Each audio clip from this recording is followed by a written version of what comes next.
클러치 조작 미스나고 스로틀 조작 미스나면 바로 앞바퀴 올라오거든요. 전자장비가 다 지켜줍니다. 걱정하지 마세요, 여러분. 아까 전자장비 켜집니까? 맨날 다 꺼져 다 있는데. 꺼져 있는 것 같던데 아까?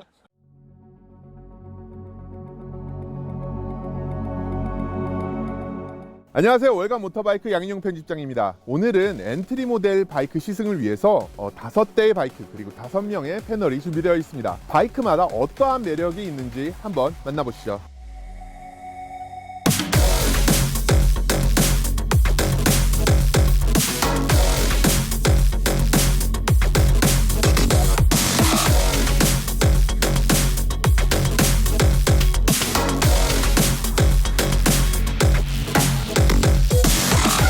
자, 오늘 바이크 테스트를 위해서 정말 멋진 분들이 찾아와 주셨는데요. 바이크 유튜버 유석 씨입니다. 왓썹 유석입니다. 여러분들 안녕하세요. 저는 바이크 유튜버 채널을 운영하고 있는 유석입니다. 반갑습니다. 자, 트라이언프 영업팀의 보석 같은 존재. 안녕하세요. 트라이언프 강동 영업팀장 김소리입니다. 자, 그리고 학 유튜버 저희 영상 제작에도 항상 큰 힘이 되어주고 있는 김상현 PD입니다. 안녕하십니까. 최근에 유튜브 채널 시작했는데 한 달 만에 무려 한 시리즈로 8,000명을 모으고 와. 첫 번째 동영상이 지금 28만 회까지 와. 그리고 모터바이크의 귀염둥이죠. 안녕하세요. 월간 모터바이크 윤현수 기자입니다.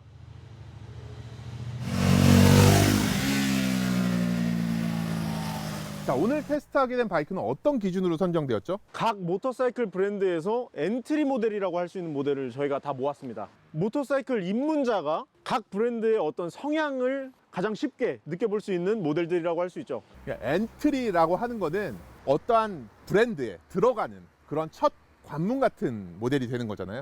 그래서 그 브랜드의 색깔과 그 브랜드의 이미지 이런 것들을 가장 잘 담고 있는 모델이 바로 이 엔트리 모델입니다. 오늘 테스트하면서 어떠셨나요? 아무래도 바로바로 바꿔 타다 보니까 여기에서 좋았던 것들이 그 다음 바이크에서 아쉬운 점이 되기도 하고 또 이렇게 바로 체감이 되니까 이 바이크는 이런 색깔이 정말 재밌는 바이크구나라는 각 특색이 바로바로 느껴져서 좋았던 것 같아요. 지난번이랑 똑같은 거 아니에요? 맞아요. 저 지금 거의 그대로 어드벤처 거 그대로 갖다 써도 돼. 갈아타고 하다 보니까 이 바이크는 패그 위치가 또 위에 있네? 아니면 또 이 바이크는 되게 포지션이 이렇네? 출력감이 이렇네? 이 사람들이 기억력이 너무 좋은데.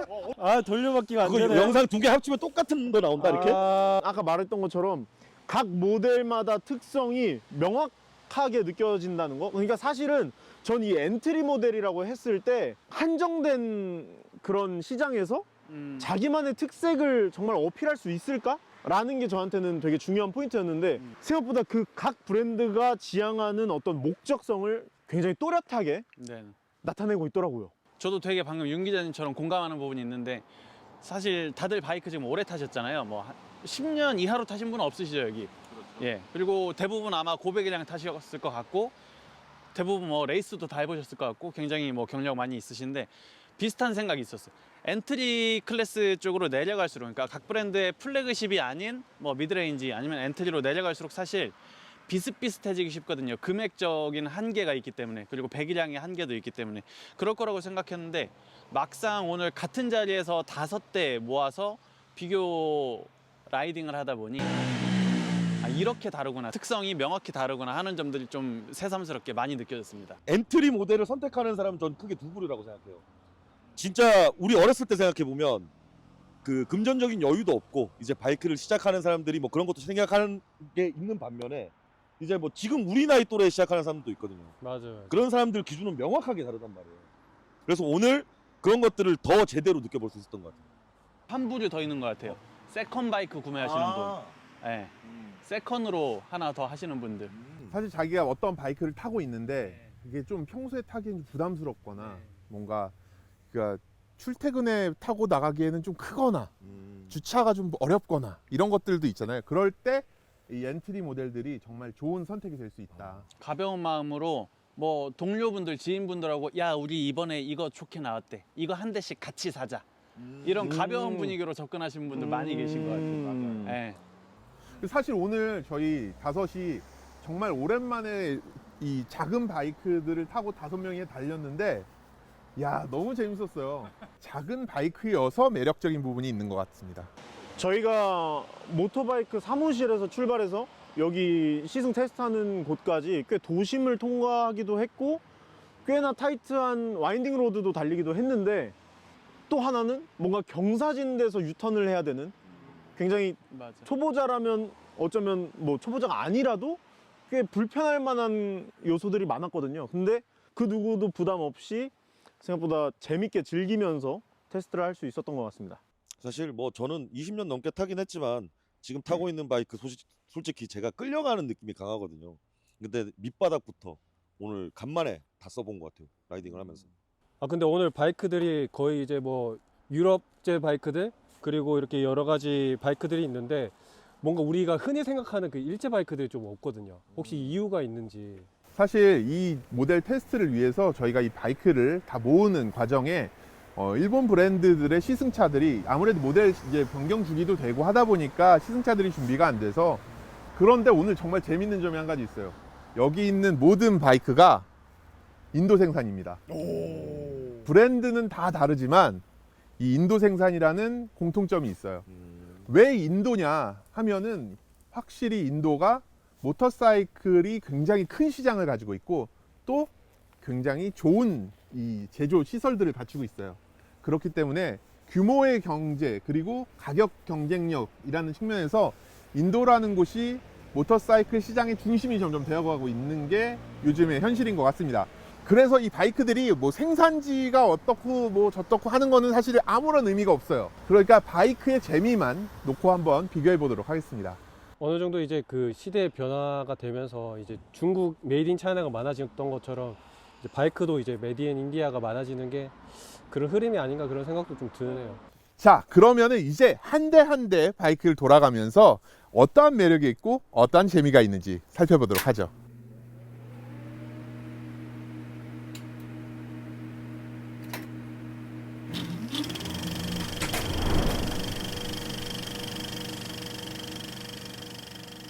자, 첫 번째로 소개할 모델은 G310R입니다. 저는 이 바이크가 사실 입문용 바이크로 많이 쓰이는데 악명이 좀 높잖아요. 오, 어떤 부분에서? 이상하게 그 안 좋은 평이 많아요. 그래서 저는 그런 느낌을 좀 받고 탔는데 도무지 이 왜 악평을 받는지를 알 수가 없는 바이크였어요. 아니 근데 악평이 많다는 거는 그만큼 많이 팔려서 평가가 어. 많다는 얘기에 입문용을 많이 반전도 찾았던 예. 바이크죠. BMW라는 브랜드의 가장 저렴한 모델이잖아요. 그렇다 보니까 우리가 기대하는 것과 현실이 조금 다른 경우가 있는 것 같아요. BMW 모터사이클에 대한 기대치가 워낙 높잖아요, 사람들이. 그걸 충족을 못 시켜주는 부분들이 분명히 또 있는 것도 사실인 것 같습니다. 그리고 이 모델이 사실 여기 5대 중에 가장 모델 체인지가 된 지 오래된 모델입니다. 조금은 불리한 부분이 있어요. 따끈따끈한 신작들하고 비교했을 때는 뭔가 조금 처지는 느낌이 있는 것도 사실이에요. 근데 타봤을 때 정말 좋았잖아요. 아 좋죠. 좋았어요. 좀 약간 움직임이 군더더기 없이 딱 간결하게 곧잘 이렇게 움직여주는 그런 느낌. 아 이래서 좀 BM의 색깔이 있구나라는 게 좀 느껴졌던 바이크였던 것 같아요. 저도 이 차량 오늘 타보면서 움직임에 대해서 느낀 점이 있어요. 기존에 제가 이 차량에 대해서 가지고 있는 개인적인 평가는 사실 좀 점수가 낮았는데 약간 엔진의 회전 질감이나 진동과 이제 소음 그리고 좀 느린 서스펜션 이런 거에 대해서 조금 안 좋은 기억이 있었는데 오늘 타보면서는 그거는 역시 그렇긴 해요. 그렇긴 한데 다른 부분에 대해서 조금 더 약간 사실 오늘 평점이 저 안에서는 약간 올라갔어요. 어느 정도의 스포티한 라이딩이 아주 손쉽게 구현이 되는 부분이 분명히 있어요. 안 좋다고 생각했던 부분이 사실 비교를 해보면 그게 아니었네? 라는 생각이 드는 부분도 확실히 있었던 것 같아요. 오늘은 특히나 비슷한 애들끼리 놓고 보니까 맞아요. 좀 더 그런 객관적인 평가도 가능한 것 같아. 좀 아쉬운 게 오늘 데리고 온 친구들이 좀 강력한 친구들이 많아서 비교적으로 좀 출력이 한 10마력 좀 낮다는 느낌? 근데 또 반대로 나중에 또 얘기하지만 KTM 타다가 요거 타니까 극나, 편하다. 맞아. 요런 느낌. 편해. 네. 편하고 출력 자체도 출력의 양은 생각보다 가속감이 부족하지 않았어요. 배기량 가장 낮은 거 아닌가요 혹시? 100이랑 310? 맞아. 가장 낮죠. 근데 생각보다 나가는 거 자체는 괜찮았어요. 저희 5대가 다 같이 달리는데 출력이 뭔가 부족함을 느낀 적이 없으니까 막 그것만 봐도 그렇지 않나요? 그리고 G310R에서 가장 놀랐던 게 스로틀이 굉장히 미세하게 움직이더라고요. 오. 그러니까 RPM이 움직이기 시작하는 그 시점 자체가 스로틀이 굉장히 타이트하게 돼 있어서 내가 조금만 줘도 RPM 반응을 해요. 그래서 이런 부분에서는 되게 직관적이고 되게 빠릿빠릿하게 반응할 수 있도록 만들어 놨구나. 네, 신기했습니다. 저는 BMW구나 라는 느낌을 많이 받았던 게 차가 기울어지는 과정에서 저항감이 굉장히 없고 내 컨트롤하는 부분에 있어서 기존의 BMW 바이크하고 느낌이 비슷해요. 그런 부분에서 다른 모델들하고 또 얘가 조금 차별화되는 부분이 있었구나 라는 거를 오늘 비교 테스트를 해보면서 좀 느꼈습니다. 백이랑은 제일 낫지만 뭐 포지션이나 뭐 이런 것들 느낌 같은 것들이 움직임들이 좀 포용력이 좀 있는 것 같아. 넉넉한 느낌을 좀 줘. 다만 조금 아쉬운 거는 일단 라이딩 모드가 좀 부재하다. 아, 그리고 연료 탱크가 11리터로 좀 가장 좀 여기서는 작다 보니까 연비가 29km로 굉장히 준수하고 좋지만 주유는 생각보다 자주 해야 되는 느낌을 받을 수 있다라는 좀 생각이 들겠더라고요.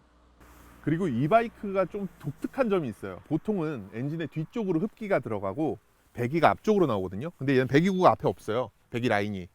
그 이유가 앞쪽으로 흡기가 들어가고 뒤쪽으로 배기가 나와요. 요거는 BMW만의 뭔가 독특한 그런 구조라고 할 수 있습니다. 보통 엔진이 앞쪽으로 기울어져 있잖아요. 그런데 얘는 엔진이 뒤쪽으로 기울어져 있어서 스윙암 길이도 늘렸으면서 이 차체는 또 짧게 만들 수 있고 이런 여러 가지 장점이 있습니다. 또 그런 무게 중심이 좀 무게중심이 좀 더 센터에 집중이 되어 있겠군요. 다른 애들은 그럼 오 이렇게 달리는데 얘는 이렇게 달리나? 이런 느낌 아니야? 310R이 지금 금액이 얼마죠? 680입니다. 오늘 5대 중에서 시트고도 낮고 금액도 낮은 편에 속하고 엔트리하기에 상당히 괜찮은 모델이었다, 제가 보기에는. 저는 이 310R이 왜 이제 태백에서 이제 원메이크 레이싱이 이루어졌던지를 더 느꼈다. 정말 스포츠성도 들어가 있고 지금 오늘 모인 것 중에 시트고가 가장 낮은 780대에 있다 보니까 또 올라타기도 쉽고 또 오늘 가장 가벼워요. 150kg. 그러다 보니까 또 다루기도 좋은 바이크가 아닌가 그런 생각이 듭니다. 오늘 일제 바이크가 빠져서 그런지 모르겠는데 저는 누군가가 입문한다 그러면 가장 부담 없이 추천할 수 있는 바이크가 얘인 것 같아요. 추천 괜히 해줬다가 욕먹을 일 없을 것 같은 그런 안정감이 좀 있어. 그거 커요. 욕먹을 일 없는 걸 추천하는 거. 근데 아까 욕하시는 사람이 있었는데 제가 악성 댓글. 앞서 말씀하셨던 것처럼 그런 장점들은 다 저도 공감하고 여기서 저는 가장 높게 평가하는 건 브랜드 밸류. 이 브랜드 중에서 포일이랑 두 바퀴랑 다 하는 브랜드는 BMW가 유일하잖아요. 크게 불만을 가질 게 없고 그 브랜드 밸류가 높다는 점에서 난 되게 매력적인 바이크인 것 같다. 물론 이 모델이 지금 다른 모델들처럼 또 모델 체인지가 되고 뭔가 풀 체인지를 거친다면 또 더 올라갈 거니까 사실 기대도 되는 모델입니다. 지금 이 5바이크들과 비교를 해서 타기는 했지만 사실 이 바이크는 BMW의 엔트리라는 걸 정말 잘 상징하고 있는 모델이라고 생각을 해요. 그래서 만들 때부터 뭔가 경쟁자를 엄청나게 의식하고 있지는 않은 것 같은 느낌? 그러니까 BMW가 가지고 있는 그런 가치들 혹은 그런 느낌들을 저렴한 가격에 사람들에게 즐거움을 줄 수 있는 모델로 만들지 않았나라는 생각이 들어서 이제 모델 체인지를 앞두고 있을 시기잖아요. 이거 차 완성도 높다라는 느낌을 받게 했던 것 같아요.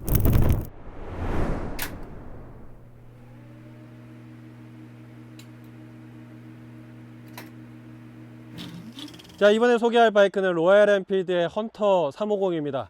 제로백이 16.4초에 달하는 엄청난 공랭식 바이크고요. 495만 원부터 모시겠습니다. 사실 이 바이크를 여기에 넣느냐 마느냐에 대한 의견이 좀 갈렸었어요. 그런데 실제로 오늘 테스트를 함께 하면서 느꼈던 점은 로얄 엔필드는 미들 클래스 바이크만 만드는 회사거든요. 그 회사의 엔트리 모델. 그래서 로얄 엔필드가 가지고 있는 어떻게 보면 느낌, 가치를 또 잘 담고 있지 않을까. 게릴라 450이라는 모델이 있어요. 사실 그 모델이 이 바이크들하고 경쟁을 할 수 있는 성능을 가진 모델이지만 오늘은 특별히 헌터를 데려왔습니다. 입문하면 생각하는 게 보통 메테오인데 또 헌터를 특별히 가져오신 이유가 있다고. 메테오 같은 경우는 크루저잖아요. 그러니까 크루저를 원하는 사람들의 엔트리 모델이 될 수 있는 모델인데 오늘은 이제 경쟁 기종들이 로드스터 장르니까 로드스터 장르의 엔트리 모델을 가져왔습니다. 헌터는 실제로 메테오보다 훨씬 가볍고요. 주행 성능이나 이런 부분도 좀 더 경쾌하게 만들어진 모델이라고 보시면 돼요. 제가 여기 있는 엔트리 모델을 나열하고 그 스펙표를 처음에 찾아봤을 때 이것도 끼는 게 맞나? 라는 생각이 들었던 게 진짜 사실 제가 제일 많이 반대했고 여기서 비교를 한다면 조금 처지는 모델이 되지 않을까 그런 걱정이 많았기 때문인데요. 결과적으로는 이 모델이 갖고 있는 그 특성 자체가 또렷한 덕분에 또 얘 자체만으로도 빛났다 라고 결론이 났습니다. 사실 시동 걸고 느껴지는 그 고동감이나 배기음의 즐거움은 이 모델이 저는 꽤 상위권에 있더라고요. 어느 정도 동감하는 게 사실 뭐 성능, 뭐 각종 최첨단 장비 이런 걸 떠나서 감성적인, 요즘 감성 중요하잖아요. 감성적인 측면은 저는 오늘 5대 중에서 단연 이게 1등이라고 생각해요. 배기음도 되게 좋아요. 배기음도 좋고 정말 그 순수 날것의 바이크의 맛. 그러니까 여기 형들한테 끼어 있어서 이게 좀 작아 보이고 뭔가 좀 위축돼 보이고 뭔가 모자라는 느낌이 들지만 그걸 좀 잊고 그냥 이 바이크에 집중하고 타면은 정말 낭낭하게 좀 그 분위기를 즐기고 뭐 여행의 여정의 동반자가 되어준다든지 뭐 이런 걸로 느껴지면은 이기만한 바이크는 없다라는 게 좀 느껴졌어요. 맞아요. 우연히 한 1년 정도 전에 비슷한 기회가 있었어요. 예.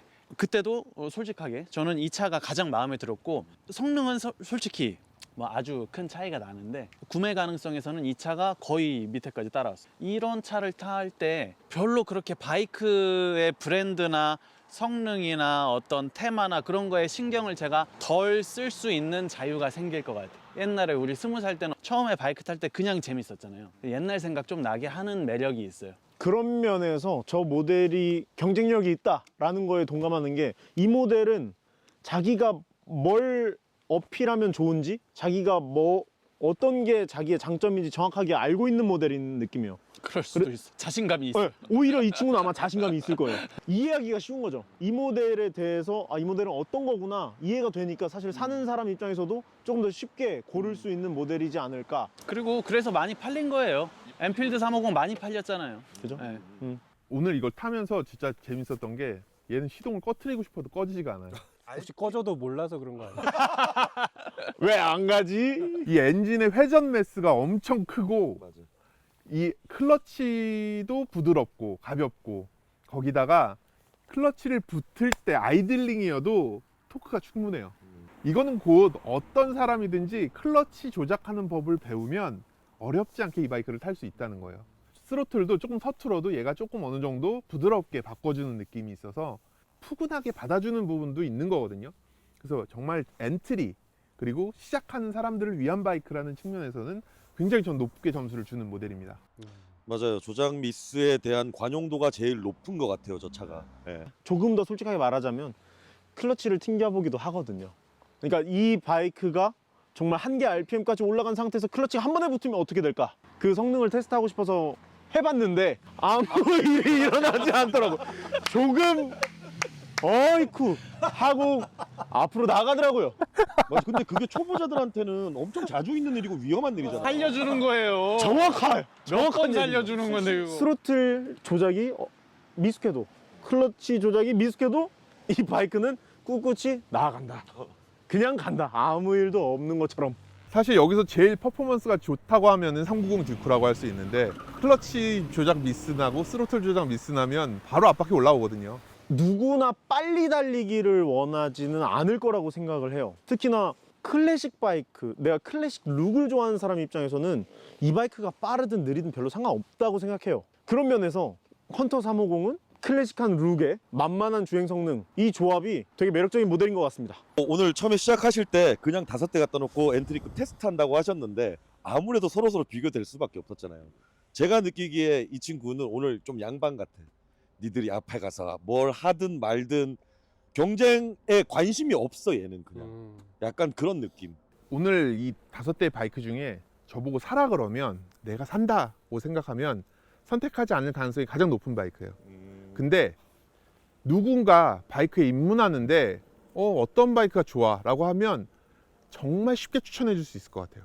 가격도 저렴하고 여기서 지금 제일 저렴하잖아요. 그러니까 이 바이크를 그냥 쉽게 사서 쉽게 탈 수 있기 때문에 정말 누구에게나 추천해 주기 쉬운, 그리고 그 사람이 좀 더 바이크의 재미를 쉽게 알아갈 수 있는, 무서워하지 않고 그런 바이크라서 저는 추천하는 바이크. 저는 이 바이크는 사면은 팔지는 않을 것 같아요. 아, 그래서 만약에 이 바이크로 헌터 350으로 입문을 하면은 이거를 그대로 두고 나의 좋은 추억이 깃든 바이크로 이렇게 기억을 해두고 한 대 두고 약간 다른 바이크를 기출을 하거나 그 바이크로 계속 다른 라이프를 이어갈 것 같고, 이 바이크는 왠지 한번 사면은 쭉 약간 평생의 동반자가 될 것 같은 바이크가 되지 않을까. 그만큼 이 모델만의 특색이 굉장히 또렷하다라는 얘기겠죠? 그러니까 안 파는 거 아니에요? 이 모델에서만 느낄 수 있는 재미가 따로 있으니까 팔 필요가 없다. 안 팔릴 수도 있을 거고요. 저에게는 헌터 350은 저처럼 모터사이클을 좋아하시는 분보다는 조금 캐주얼한 분이 한 대 살까 하는데 이제 권할 만한 바이크, 예. 사도 되는 바이크, 사도 된다고 봅니다. 아, 예. 네. 예. 500만 원이 채 안 돼요. 예. 사도 돼.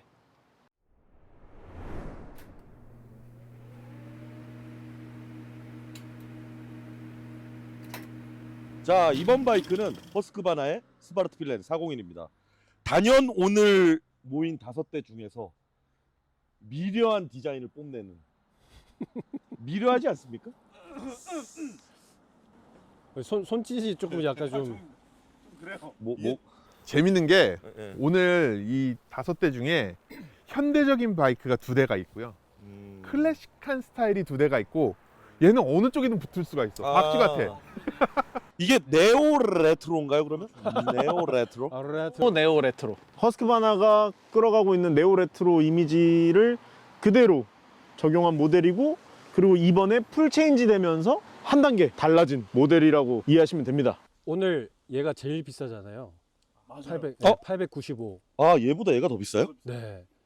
그래서 조금 약간 물음표가 뜰 수 있는데, 좀 하나하나 좀 뜯어보면은 좀 납득이 되는 부분들이 있는 것 같아요. 뭐 라이딩 모드 세팅이라든지 아니면은 WP 서스펜션이라든지 퀵시프트라든지 가장 좀 다양하게 이 바이크를 즐길 수 있는 준비가 되어 있는 바이크인 것 같아요. 그 뭐 인터페이스라든가 디자인이라든가 굉장히 생소한 게 많긴 해요. 아까 계기판도 난 처음 보는 모양이던데 완전? 계기판 처음 봤다면서요? 저만 처음 본 거 아니잖아요? 저도 처음 봤습니다. 아, 그렇지. 계기판 좋았습니다. 근데 살치기를 엔트리급이잖아요. 엔트리, 입문자, 뉴비들이 가장 중요하게 생각하는 게 뭘 것 같아요? 디자인. 그쵸? 안 타봤거든. 다 안 타봤거든. 어떤 감각인지 모른단 말이에요. 그러면 가장 중요한 건 디자인이에요. 이뻐야 돼요. 네. 제 주변의 입문자들도 가장 저한테 먼저 물어보는 애들 중에 하나예요. 바이크 딱 처음에 구입하는 이유는 디자인 때문에 처음에 고르고, 맞아요. 가격도 중요해요. 근데 가격이 좀 비싸니까 좀 고민이 되는데, 어찌어찌 만약에 가격이 준비돼서 구입을 하면은 그 다음부터는 이 바이크가 재밌어야 되거든요. 근데 그러기에는 충분하다. 확실히 그 우리나라에서도 입문자들이 이쪽으로 많이 쏠렸긴 했잖아요. 그쵸. 인기도 많았고 많이 팔렸고. 네. 그래서 그쪽 이 401, 뭐 701 이런 거 타는 입문자들 되게 많은데 되게 열심히 잘 놀더라고요. 진짜. 오토바이 푹 빠져버리더라고요. 모터사이클에. 근데 그런 부분은 허스크바나 코리아가 또 잘하고 있는 부분도 있어요. 오프로드에 진심인 사람인 입장에서 이 스바르트 필렌 401을 보면 앞뒤 17인치 스포크 휠인데 오프로드를 탄다고? 이거 그냥 네이키드인데? 라는 생각이 앞서거든요. 근데 막상 이 바이크를 타고 오프로드를 달려보면 꽤 잘 달려요. 꽤 잘 가고, 그리고 누구나 좀 부담이 덜 하다는 거, 부담이 없다라는 게 이 바이크가 진짜로 가게 만드는 일이기도 하더라고요. 그걸 허스크바나 코리아도 되게 적극적으로 지지를 해주고, 그러니까 그게 더 좋은 시너지 효과를 내는 거 아닌가? 사실 저는 허스크바나 401이 이전 모델은 조금 저한테는 아쉬웠어요. 사이즈가 너무 작았어. 맞아요. 디자인을 굉장히 신경을 많이 쓰다 보니까 그런 디자인적 요소가 어떻게 보면 엔지니어를 이겼다는 느낌이 강한 모델이었는데, 이번 이제 401이 업데이트되면서 디자인이 굉장히 현실적으로 바뀌었어요. 그게 오히려 이전 모델이 뭔가 더 멋있다라고 말을 한 사람들도 있게 만드는 요인이기도 한데, 저는 이게 탔을 때 더 예쁜 바이크라고 생각을 합니다. 공감합니다. 우리 같이 이제 빅 사이즈들은 전작 401 타면 불쌍하다 그랬어요. 네. 우리 괴롭히는 느낌 그렇지. 들고 약간 미니바이크 타는 느낌 들고. 솔직히 오늘 탔던 모델 중에서 우리 같은 빅 가이들은 엉덩이를 못 받쳐주더라고. 얘들이 가장 널널한 시트 포지션을 가졌고. 401 이제 100km 넘는 분도 탈 수 있습니다. 이 모델에 되게 큰 장점이 있어요. 물론 이 듀크에도 같은 장점인데, 이 서스펜션이 조절식이 들어가 있습니다. 이 클래스에서 사실 서스펜션 조절식 넣기 쉽지 않잖아요. 물론 그것도 가격에 다 포함이 돼 있는 요소기는 한데 서스펜션을 가장 느리게 설정한 것과 가장 빠르게 설정한 게 5클릭밖에 안 되는 거예요. 그러면 이게 너무 적지 않아? 라고 얘기하시는 분도 있을 수 있는데 절대 그렇지 않습니다. 왜냐하면 사실 보통 사람들 가장 세게 조여놓은 거랑 가장 크게 풀어놓은 거 이 두 가지는 구분할 수 있어도 한 칸씩 구분 못 하거든요. 그러니까 5클릭이면 충분히 이 바이크를 즐길 수 있다라는 그런 내용입니다. 서스펜션을 막 정교하게 테스트하기보다 진짜 그 달라지는 차이에 대한 즐거움을 느끼게 해주는 것 같아요.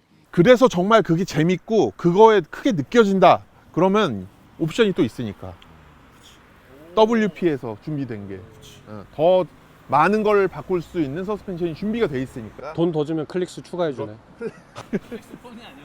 그냥 포크가 바뀌는 거죠. 돈을 더 주면. 예. 그러면 또 다른 세계가 열리는 거를 그러니까 결국은 허스크바나 KTM은 그거를 사람들한테 제안을 하는 거죠. 우리가 이런 거 만들었는데 한번 해보지 않을래 해도 아무도 신경 안 쓰니까. 근데 이걸 해보고 너 재밌어? 더 해보고 싶어? 그럼 이런 것도 있어. 아까 했던 얘기와 살짝 중복이긴 한데 예쁘다. 저는 예쁘다 가장 중요한 것 같아요. 예쁜데 이제 우리도 탈 수 있는 예쁨이다. 그래서 더 가치가 높아진 게 아닌가. 저는 이거 말고 비트필렌도 타봤거든요. 비트필렌이 진짜 좋아요. 근데 우리나라는 스파르트필렌의 선호도가 높다는 이유로 안 들어와? 이거를 우선으로 하더라고. 우리나라만 출시 안 한 거. 거기서 가장 큰 차이는 스포크 휠이냐 캐스트 휠이냐. 왜냐하면 비트필렌이 구형은 핸들바가 바가 아니었고 세퍼여서 되게 빡셌거든요. 근데 신형은 반은 똑같아. 약간 높이가 낮은 것 뿐이야. 그래서 훨씬 재밌더라고. 저는 개인적으로 클래식이나 네오 클래식 선입견처럼 싫어요. 왜냐면 그냥 예쁘기만 한 경우들이 많다고 저는 생각했거든요. 이 모델은 그저 룩만이 아니라 엔트리 모델임에도 나름의 주행 성능을 많이 고려했다. 많은 부분에서 뭐 아까 말했던 주행 모드나 조절 서스펜션이나 뭐 320mm 디스크가 들어간 것도 저는 굉장히 매력적이라고 생각했고요. 네오 클래식 무드가 좋은데 난 달리기도 진심이었으면 좋겠어. 난 달리기도 정말 재밌게 하고 싶어 라면 유일한 모델인 것 같다.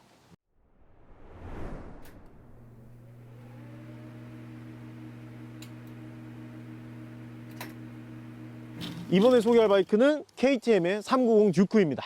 KTM이라고 하면 딱 떠오르는 그런 이미지 있죠. 레디 투 레이스, 즐거움, 뭔가 달리기에 진심인 사람들이 좋아하는 브랜드라는 이미지가 강한데요. 다른 엔트리 모델보다도 조금 더 높은 기준으로 달리기에 진심인 그런 모델 390 듀크입니다. 저는 이 허스크바나랑 이 듀크랑 이 같은 프레임 그리고 같은 엔진을 쓰니까 비슷한 바이크라 생각해서 뭐 시승을 계속 미뤘어요. 나중에 타도 뭐 어차피 똑같겠지. 근데 저걸 딱 타니까 약간 쉴 틈 없이 계속 몰아가는 것 같아요. 라이더를 계속 달려 하듯이 약간 쉬고 싶어도 이 시트 포지션이 이미 대각선으로 기울어져 있으니까 공격적으로 돼 있고, 그 다음에 이제 유일하게 저게 또 저는 똑같은 줄 알았는데 트랙 모드가 있더라고요.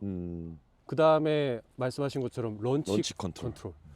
약간 이거 투머치한 거 아닌가 이런 생각이 들 정도로 이제 다 준비되어 있고, 이게 좀 아쉬운 게 정말 막 이렇게 몰아치워가지고 이제 막 재밌게 달리다가 이제 좀 쉬고 싶은데 쉴 수가 없어.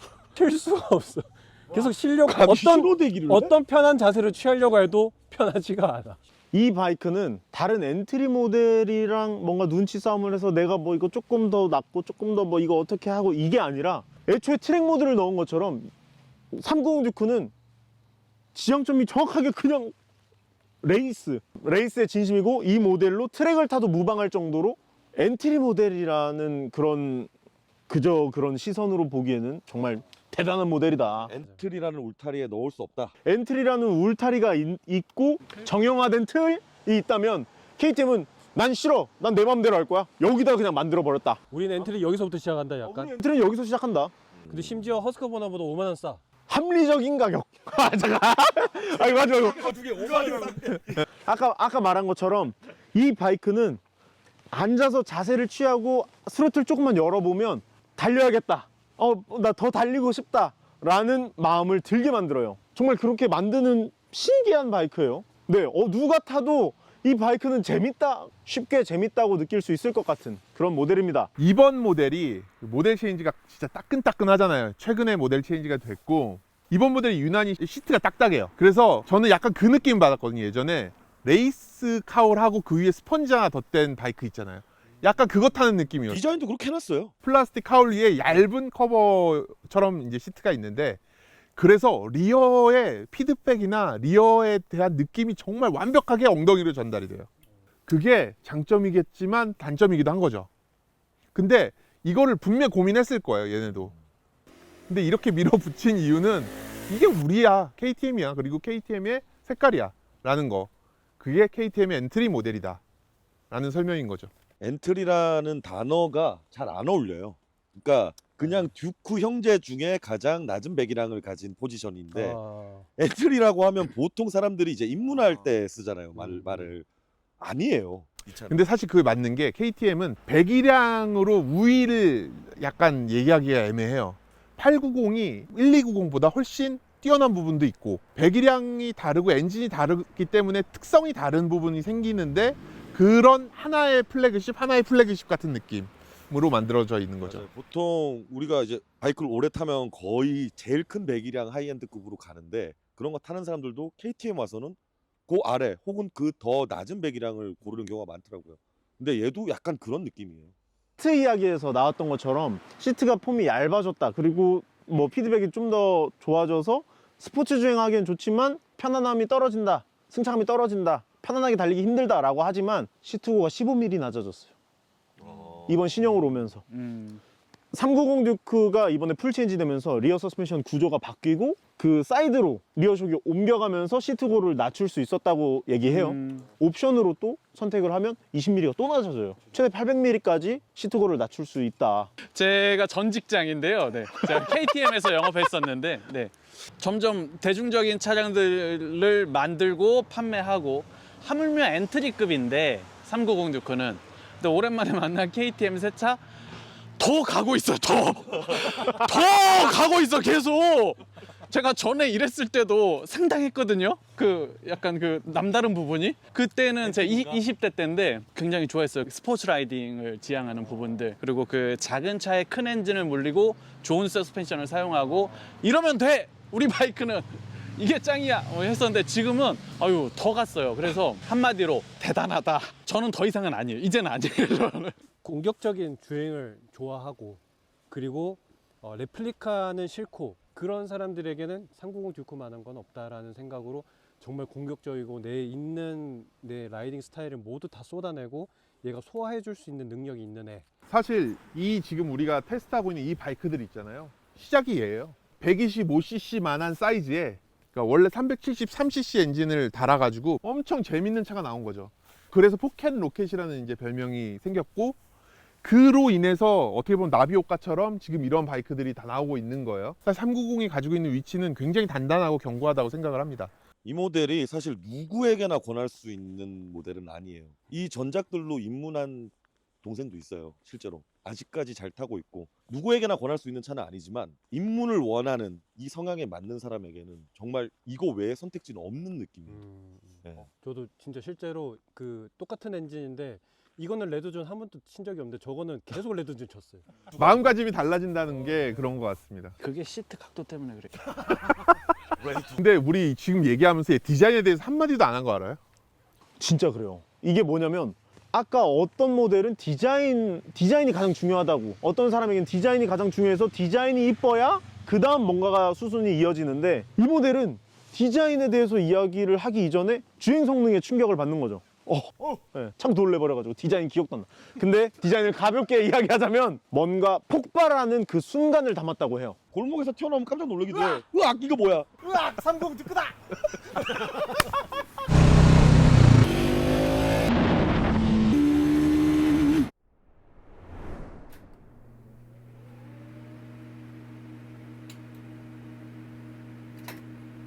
이 바이크는 하나 하고 해야 돼요, 시작을. 뭔데?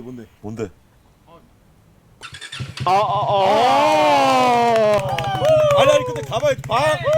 네, 이번 모델은 트라이언프 스피드 400입니다. 우리 브랜드로서는 가장 엔트리 라인업이 되는 온로드 타입의 스피드 400, 자매품 스크램블러 400X도 함께 출시됐습니다. 자, 오늘 사실 패널 중에 김솔 팀장님께서 참석을 해주신 이유는 엔트리 라인업의 왕이에요.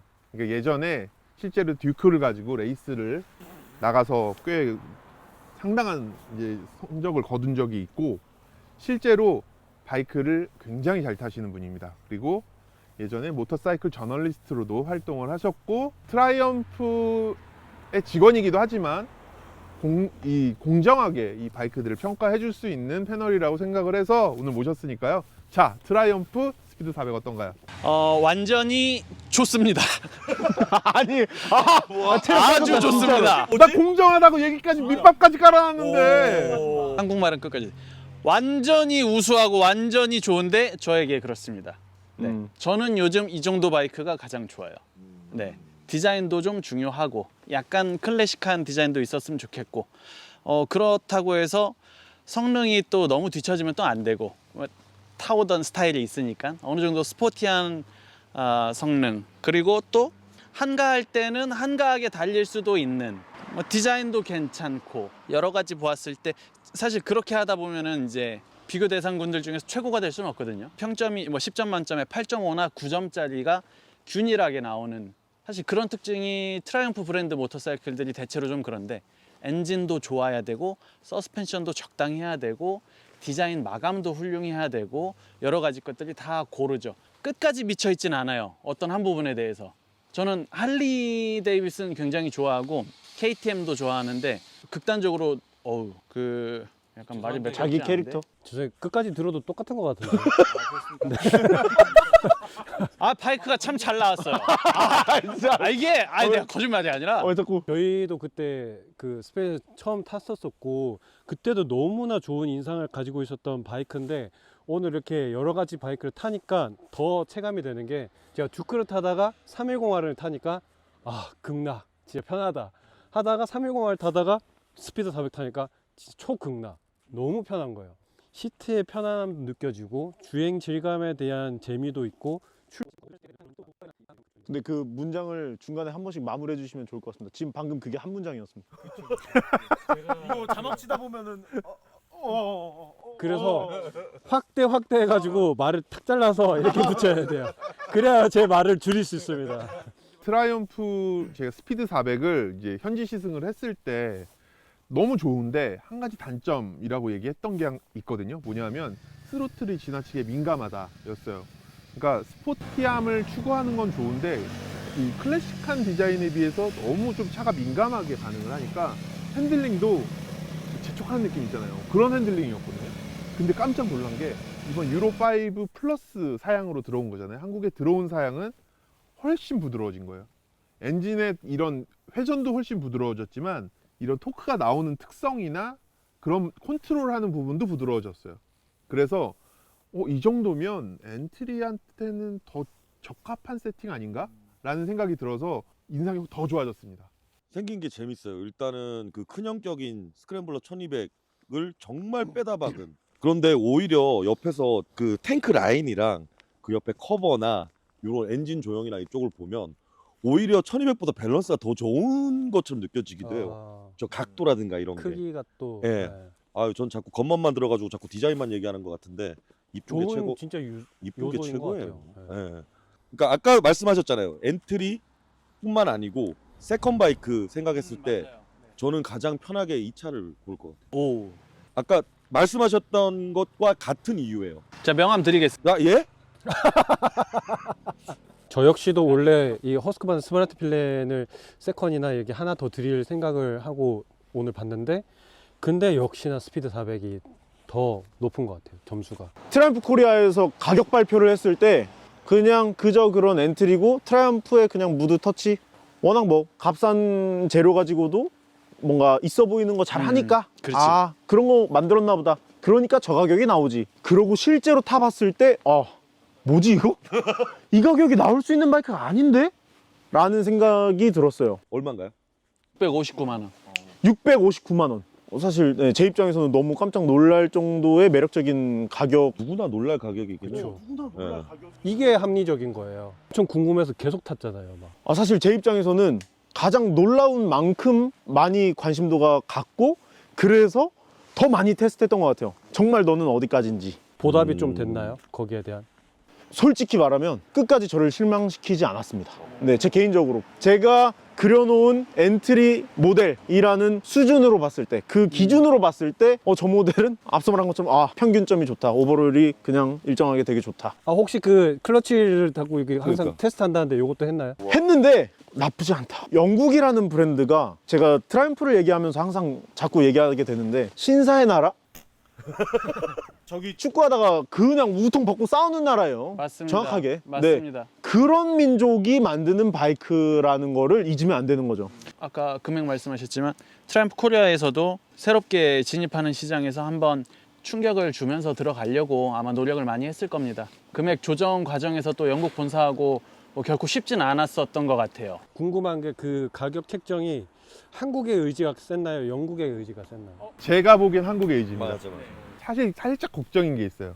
이게 가격이 저렴하니까 싼 바이크라고 생각하는 거예요. 싸게 판다고 바이크가 싼 바이크냐? 그건 또 아니라는 거죠. 이 바이크가 가지고 있는 포텐셜은 이거보다 더 높은 가격을 받을 수 있는 바이크인데, 엔트리 모델을 처음 선보이는 것과 함께 동시에 공격적인 가격 설정을 했기 때문에 시장을 흔들어 놓기 위한 가격인 거죠. 그러니까 이걸 가격만으로 평가를 하면 좀 섭섭한 부분이 있습니다. 그 가격 보고 놀랐던 게 R3 다음으로 처음이었던 맞아요. 저거 가격 처음에 저거 가격 까맣게 R3가 지나갔어. 저 가격 발표됐을 때 안 놀란 사람 없었어요. 진짜 거. 주변에도. 진짜, 예. 트라이엄프 스피드 400 총평 저는 샀습니다. 저는 사고 싶습니다.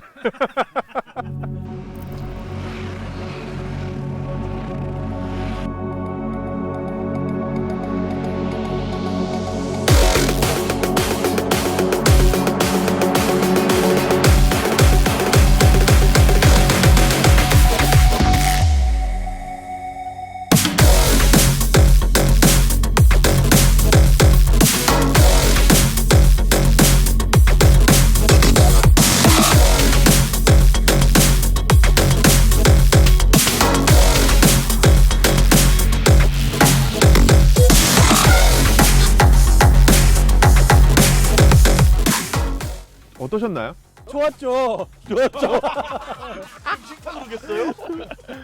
일단 오늘 일반적인 좀 도로를 했는데 조금 이제 더 이제 코너링이라든지 아니면 더 이 성능을 심층적으로 좀 더 느낄 수 있는 그런 기회가 더 한 번 더 있으면 좋겠다라는 생각은 좀 했었습니다. 예. 사실 원래는 이제 트랙에서 테스트를 진행을 해볼까도 생각을 했는데, 아무래도 엔트리 모델을 트랙에 가져가는 건 좀 괴리가 있지 않을까라는 또 의견이 있어서 이렇게 도심 위주로 테스트를 한번 진행해 봤습니다. 저도 한 가지 그 아이디어 생각났습니다. 지금 엔트리 라인업에 이렇게 비교 라이딩, 특히 도심지에서 진행됐는데, 오늘 여기에 오지 않았던 다른 바이크들, 예를 들어 조금 오프로드, 왜 400X 들고 오시? 400X 포함, 여기서는 이제 히말라얀 나와야 되고, 네, 그리고 390 어드벤처도 있잖아요. 스바르트 펠라는 다시 올 수도 있겠고요. 390 GS 있고. 310 GS, 310 GS. 그것도 어드벤처 바이크, M3 오프로드 바이크에 대한 부분도 저희가 또 한번 재밌을 것 같으니까요. 또 준비해 보도록 하죠. 고생하십시오. 자, 오늘은 5대의 바이크 그리고 5명의 라이더와 함께 했는데요. 이 모델별로 정말 각자의 매력을 잘 담아낸 것 같습니다. 자, 다음 시간에는 더 재미있는 바이크와 더 재미있는 시승기로 찾아뵙겠습니다. 자, 그럼 여러분들 모토바이크 구독, 좋아요, 알림 설정까지 부탁드립니다. 감사합니다. 예, 오늘 만나보신 것처럼 우리 트라이엄프 시동도 잘 걸리고, 네, 바이크 참 좋습니다. 많은 관심과 사랑 부탁드리겠습니다. 와, 씨. 야,